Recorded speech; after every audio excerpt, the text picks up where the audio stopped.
आजचं विधिमंडळ समालोचनाच्या कार्यक्रमात सुरुवातीला विधानसभेतील आजच्या कामकाजाचं समालोचन ऐकूया. लेखन केलं आहे किशोर आपटे यांनी. विधानसभेच्या आज दिनांक 14 मार्चच्या कामकाजाच्या वैशिष्ट्यांमध्ये प्रश्नोत्तर लक्षवेधी सोबतच अर्थसंकल्पावरील सर्वसाधारण चर्चा आणि या चर्चेदरम्यान विरोधी पक्षनेते देवेंद्र फडणवीस यांनी नव्यानं पेनड्राईव्ह सादर करत राज्य सरकारच्या महामंडळावरील व्यक्तीच्या दाऊद कनेक्शनचे आरोप केले. तर गृहमंत्री दिलीप वळसे पाटील यांनी मागील सप्ताहात सदनात विरोधकांनी उपस्थित केलेल्या चर्चेला उत्तर दिलं. हीच आजच्या कामकाजाची वैशिष्ट्ये सांगता येतील. विधानसभेत अर्थसंकल्पीय अधिवेशनाच्या तिसऱ्या आठवड्याच्या कामकाजाची सुरुवात सकाळी 11 वाजता प्रश्नोत्तराच्या तासानं झाली. यावेळी विरोधी पक्षांच्या वतीनं सुधीर मुनगंटीवार यांनी नियम 57 अन्वये स्थगन प्रस्तावाची सूचना दिल्याचा मुद्दा उपस्थित करण्यात आला. त्यावर प्रश्नोत्तरानंतर बोलण्याची अनुमती देण्याची सूचना उपाध्यक्ष नरहरी झिरवाळ यांनी केली. त्यानंतर प्रश्नोत्तरं पुकारण्यात आली. भाजपा सदस्य समाधान आवताडे यांच्या इतर मागासवर्गीय विद्यार्थ्यांच्या वसतिगृहांच्या बाबतच्या प्रश्नाला उत्तर देताना बहुजन कल्याण मंत्री विजय वडेट्टीवार यांनी या संदर्भात 4 जिल्ह्यात जागा उपलब्ध नसल्यानं त्रुटींची पूर्तता करून नव्यानं प्रस्ताव राज्य मंत्रिमंडळासमोर मंजुरीसाठी देण्यात येत असल्याची माहिती दिली. या संदर्भात राज्यात एकूण 36 वसतिगृहांच्या प्रस्तावाला मान्यता देण्यात आल्याची माहिती मंत्री वडेट्टीवार यांनी दिली. मेहकर जिल्हा बुलढाणा इथं थकबाकी अभावी वीज पुरवठा खंडित केल्यानं शेतकऱ्यांचं नुकसान होत असल्याबाबतच्या संजय रायमुलकर यांच्या तारांकित प्रश्नाला उत्तर देताना ऊर्जा राज्यमंत्री प्राजक्त तनपुरे यांनी हप्त्यानं देयकं भरण्याची तसंच व्याज आणि दंड माफ करून 30% देयकं भरल्यास जोडण्या देण्याची योजना असल्याची माहिती दिली. यावेळी माजी मंत्री गिरीश महाजन आणि इतर सदस्यांनी शेतकऱ्यांची पिकं विजेअभावी जळत असल्याचा मुद्दा उपस्थित केला. त्यावर ऊर्जामंत्री डॉक्टर नितीन राऊत यांनी बैठक घेऊन चर्चा करण्याची तयारी दाखवली. नाशिक शहरात रुद्रा सिस्टीम एजन्सीकडून चुकीचं मीटर रिडिंग घेऊन ग्राहकांची फसवणूक होत असल्याबाबत अॅडव्होकेट राहुल ढिकले यांच्या प्रश्नावर ऊर्जा राज्यमंत्री तनपुरे यांनी चुकीची देयकं देणाऱ्या एजन्सीला जुलै ते ऑक्टोबर 2021 दरम्यान 23,84,239 रुपयांचा दंड आकारला असल्याची माहिती दिली.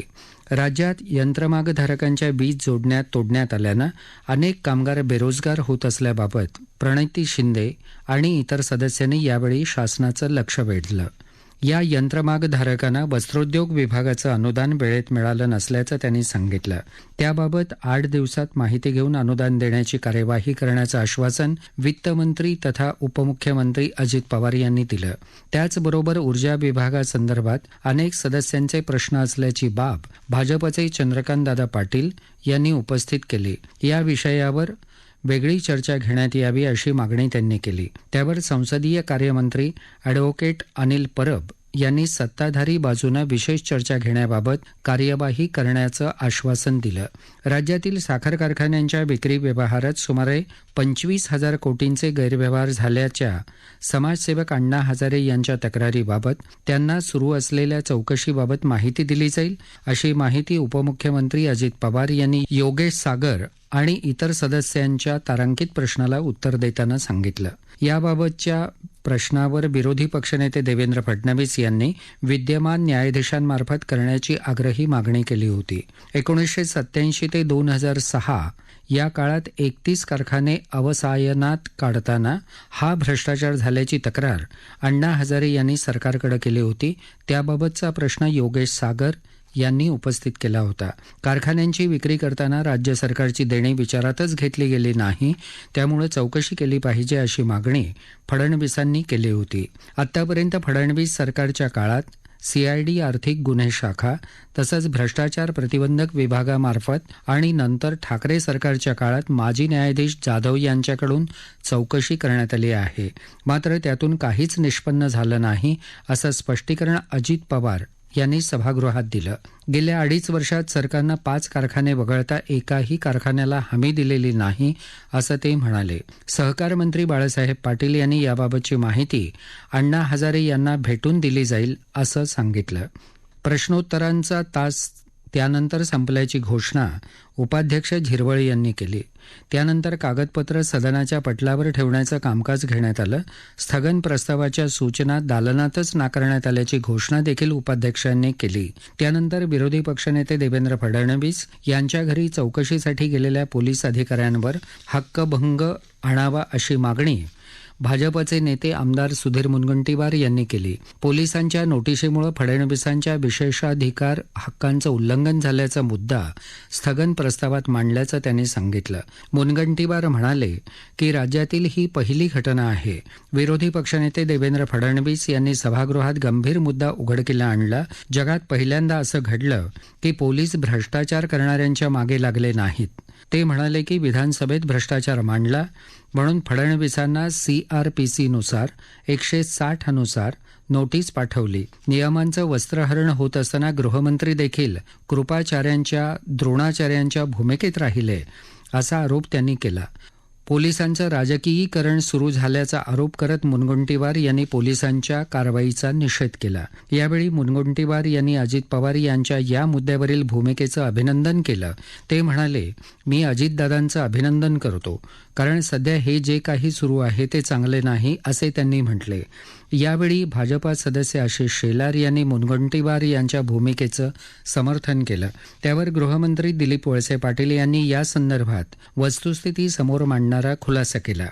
ते म्हणाले की या प्रकरणात गोपनीय माहिती कशी बाहेर गेली त्याबाबत गुन्हा नोंदवण्यात आला असून चौकशीत 24 जणांचे जबाब नोंदवण्यात आलेले आहेत. ते म्हणाले की फडणवीस यांनी या संदर्भात पत्राद्वारे चौकशीच्या प्रश्नावलीला उत्तरे देण्याचे कळवलं होतं. मात्र 5 ते 6 वेळा नोटीस देऊनही त्यांना जाणं शक्य झालं नाही. त्यामुळं पोलिसांनी त्यांच्या घरी जात जबाब नोंदवला. त्यात त्यांना आरोपी म्हणून नव्हे तर साक्षीदार म्हणूनच प्रश्न विचारले आहेत. त्यांची उत्तरं काय द्यायची हा त्यांचा अधिकार आहे असं वळसे पाटील यांनी स्पष्ट केलं. त्यावेळी फडणवीस यांनी आधीच्या प्रश्नावली आणि आत्ताच्या प्रश्नांमध्ये फरक होता असं सांगितलं.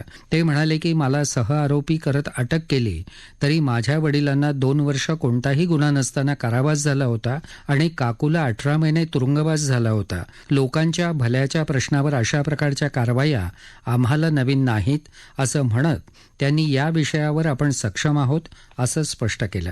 त्यानंतर लक्षवेधी सूचनांचं कामकाज पुकारण्यात आलं.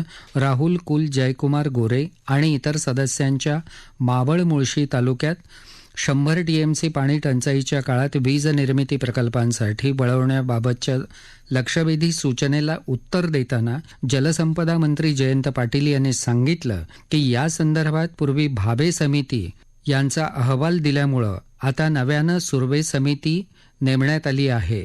या समितीच्या बैठकांना संबंधित सदस्यांना हजर राहण्यासाठी विनंती त्यांनी केली. सांडपाणी प्रक्रिया करण्यासाठी पुणे महानगरपालिकेनं फेरनिविदा मागवल्या आहेत असं त्यांनी सांगितलं. या प्रश्नावर दोन्ही बाजूच्या अनेक सदस्यांनी उपप्रश्न विचारले. त्यानंतर जयंत पाटील यांनी या विषयावर बैठक घेऊन चर्चा घेण्याचं आश्वासन दिलं. यानंतर सन 2022-23च्या अर्थसंकल्पावरील चर्चेच्या सर्वसाधारण चर्चेसाठी असलेल्या 7 दिवसांच्या तरतुदीबाबत कालावधी स्थगित करण्याचा प्रस्ताव मंजूर करण्यात आला. त्यानंतर विरोधी पक्षनेते देवेंद्र फडणवीस यांनी राज्याच्या अर्थसंकल्पावरील सर्वसाधारण चर्चेला सुरुवात केली. ते म्हणाले की ट्रिलियन अर्थव्यवस्था निर्माण करण्याचा आमच्या काळातील सरकारच्या संकल्पनेचा या सरकारनं स्वीकार केल्यामुळे या घोषणेचं स्वागत केलं पाहिजे. हळूहळू आमच्या काळातील काही योजना आणि संकल्पना या सरकारनं मान्य केल्याचं दिसत असल्याचा मुद्दा त्यांनी मांडला. अर्थसंकल्पातील तुटीचा आकडा फसवा असल्याचं सांगत प्रत्यक्षात ही तूट दुपटीपेक्षा जास्त असल्याचं त्यांनी सांगितलं. ते म्हणाले की राज्याच्या वित्तीय शिस्तीबाबत सरकारला अपयश आलं आहे. वर्षभरात सुमारे 60,000 कोटी रुपयांच्या पुरवणी मागण्या मंजूर करत सरकारनं गेल्या वर्षभरात कर्जाचं प्रमाण वाढवलं आहे. त्याबाबत आक्षेप असण्याचं कारण नाही. मात्र या पैशाचा विनियोग भांडवली स्वरूपाच्या कामांवर होण्याची गरज असल्याचं त्यांनी सांगितलं. फडणवीस यांच्या भाषणाच्या अखेरच्या भागात नव्यानं पेनड्राईव्ह सादर करत राज्यातील वक्फ बोर्डाच्या सदस्य असणाऱ्या डॉक्टर मुद्दसर लांबे यांच्यावर बलात्काराचा गुन्हा असल्याचं सांगितलं. फडणवीस यांच्या भाषणानंतर भाजपा सदस्यांनी त्यांच्या समर्थनार्थ घोषणाबाजी केली. विधानसभेतील आजच्या कामकाजाचं समालोचन लेखन केलं होतं किशोर आपटे यांनी. आता ऐकूया विधान परिषदेतील आजच्या कामकाजाचं समालोचन लेखन केलं आहे गौरीशंकर घाळे यांनी. आज सकाळी 10 वाजता विधान परिषदेच्या तिसऱ्या आठवड्याच्या कामकाजाला सुरुवात झाली. सकाळच्या विशेष सत्रात नियम 260 अन्वये कायदा सुव्यवस्थेवरील उर्वरित चर्चा आणि त्यावरील मंत्र्यांच्या उत्तराचं कामकाज करण्यात आलं. मोठ्या शहरांमध्ये गुन्हेगारीला आळा घालण्यासाठी एक व्यापक मोहीम हाती घेतली जाणार असल्याचं गृहराज्यमंत्री शंभूराज देसाई यांनी चर्चेवरील उत्तरात दिली. कायदा आणि सुव्यवस्था अबाधित ठेवणं आणि जनतेच्या सुरक्षेला महाविकास आघाडी सरकारचं प्राधान्य असल्याचंही त्यांनी यावेळी सांगितलं. गोपनीय संवेदनशील माहिती बाहेर फोडण्यामागं कोण आहे याचा शोध घेण्यासंदर्भात तपास करण्याच्या अनुषंगानं माहिती घेण्यासाठी सायबर विभागानं विधानसभेतल्या विरोधी पक्षनेत्यांना पत्र पाठवलं. यामागं कोणताही राजकीय हेतू नाही, त्यांना जाणीवपूर्वक त्रास देण्यात आलेला नसल्याचं गृहराज्यमंत्र्यांनी यावेळी स्पष्ट केले. या प्रकरणात आतापर्यंत 24 जणांकडून माहिती घेण्यात आल्याचं त्यांनी सांगितलं. महाविकास आघाडी सरकार आल्यापासून पोलिसांचं सुसूत्रीकरण आणि बळकटीकरण करण्यावर भर देण्यात आल्याचंही त्यांनी सांगितलं. मात्र गृहराज्यमंत्री देसाई यांच्या या उत्तरानं विरोधकांचं समाधान झालं नाही. गृहराज्यमंत्र्यांनी मूळ प्रश्नाला बगल दिल्याची टीका विरोधी पक्षनेते प्रवीण दरेकर यांनी यावेळी केली. दरम्यान आज विधान परिषदेत 260 अन्वये प्रस्तावावर चर्चा सुरू असताना विधान परिषद उपसभापती नीलम गोऱ्हे यांनी सर्व सदस्यांना कोणत्याही गुन्ह्याच्या संदर्भात चर्चा करत असताना गुन्ह्याशी संबंधित कोणत्याही महिलेच्या नावासंदर्भात जाहीर वाच्यता होणार नाही, तसंच अत्याचाराच्या तपशिलावर बोलताना विवेक, संयम आणि कायद्याची चौकट अबाधित राहील याबाबत आवश्यक तेवढंच भाष्य करण्याची खबरदारी घेण्याची सूचना सर्व सदस्यांना केली. विशेष सत्राच्या कामकाजानंतर दुपारी 12:15 वाजता सभागृहाच्या नियमित कामकाजाला सुरुवात झाली. सभापती रामराजे नाईक निंबाळकर यांनी प्रश्नोत्तराचा तास पुकारला. टीईटी म्हणजेच शिक्षक पात्रता परीक्षेत गैरव्यवहार केल्याप्रकरणी आतापर्यंत 26 जणांना अटक करण्यात आली असून येत्या 8 दिवसात या प्रकरणी आरोपपत्र दाखल करण्यात येणार असल्याची माहिती गृहराज्यमंत्री सतेज पाटील यांनी या संदर्भातील प्रश्नाला उत्तर देताना दिली. वाळू चोरीला चाप लावण्यासाठी या गुन्ह्यातील आरोपींवर मोक्का अंतर्गत कारवाई करण्याची सूचना सभापती रामराजे नाईक निंबाळकर यांनी आज विधान परिषदेत राज्य सरकारला केली. यासाठी मोक्का कायद्यात सुधारणा करण्याबाबत विचार केला जाईल, असं महसूल मंत्री बाळासाहेब थोरात यांनी सांगितलं. भाजपचे परिणय फुके यांनी यासंदर्भात तारांकित प्रश्न उपस्थित केला होता. समुद्र तसंच नद्यांमध्ये कोणत्याही प्रकारचं जलप्रदूषण होऊ नये यासाठी प्रदूषणाची नियमावली आणखी कडक करण्यात आली आहे. तसंच परराज्यातील मच्छीमार राज्यात येऊन मासेमारी करतात, यावर नियंत्रण ठेवण्यासाठी कायदा कठोर करणार असल्याची माहिती मत्स्य व्यवसाय मंत्री अस्लम शेख यांनी या संदर्भातील प्रश्नाच्या उत्तरात दिली.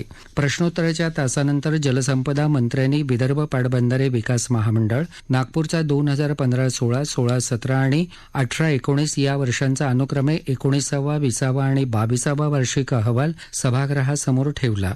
तसंच तापी पाटबंधारे विकास महामंडळाचा 2019-20चा 22वा वार्षिक अहवाल सभागृहासमोर ठेवला.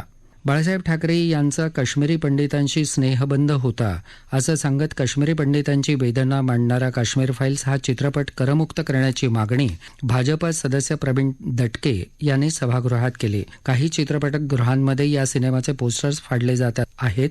या संदर्भात राज्य सरकारनं लक्ष घालून योग्य ती कारवाई करावी अशी मागणी दटके यांनी केली. यानंतर विरोधी पक्षनेते प्रवीण दरेकर यांच्या भाषणानं अर्थसंकल्पावरील चर्चेला सुरुवात झाली. विधान परिषदेतील कामकाजाचं समालोचन लिहिलं होतं गौरीशंकर घाळे यांनी. आजचं विधिमंडळ या कार्यक्रमासाठी निवेदन केलं उमेश घळसासी यांनी. हा कार्यक्रम आकाशवाणी मुंबई केंद्राच्या प्रादेशिक वृत्त विभागानं सादर केला.